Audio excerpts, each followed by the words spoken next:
आता बातमी खरात संदर्भातली आहे। गुन्ह्यांचा बादशाह असलेल्या खरात भोवती एसआयटीने फास आवळलेला असतानाच खरातला दुसरा मोठा झटका बसला। खरातचे निकटवर्तीय जितेंद्र शेळकेंचा अपघाती मृत्यू झालाय।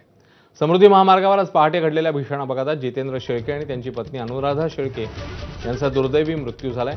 धोत्रे गावाजवळ त्यांच्या कारने रस्त्यावर उभ्या असलेल्या कंटेनरला मागून जोरदार धडक दिली। धडकेची तीव्रता इतकी होती की कार थेट कंटेनर खाली घुसली।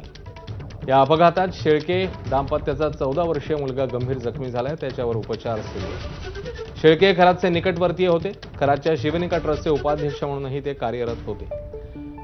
तसंच शेळकेंच्या लॉन्स व्यवसायातही खरातची भागीदारी असल्याची माहिती आहे। अटक झाल्यापासून शेळके मानसिक तणावात असल्याचं कळतंय।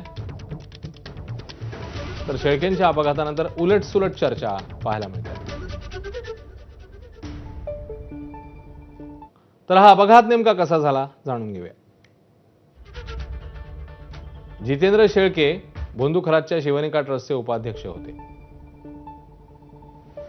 जितेंद्र शेळकेंच्या लॉन्समध्ये भोंदू खरातची भागीदारी आहे अशी ही माहिती समोर आली आहे। खरातच्या जमीन खरेदी प्रकरणामध्ये मोठी भूमिका असल्याची चर्चा आहे। तर खरातचे कारनामे बाहेर येतात शिवनिका ट्रस्टच्या उपाध्यक्षपदाचा जितेंद्र शेळकेंनी राजीनामा दिला। खरात प्रकरण बाहेर आल्यापासून शेळके तणावात होते अशी ही माहिती आहे।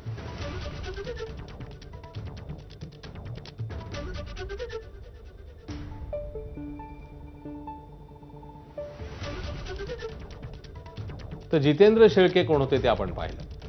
दरम्यान जितेंद्र शेळकेंच्या अपघाती मृत्यूवर हर्षवर्धन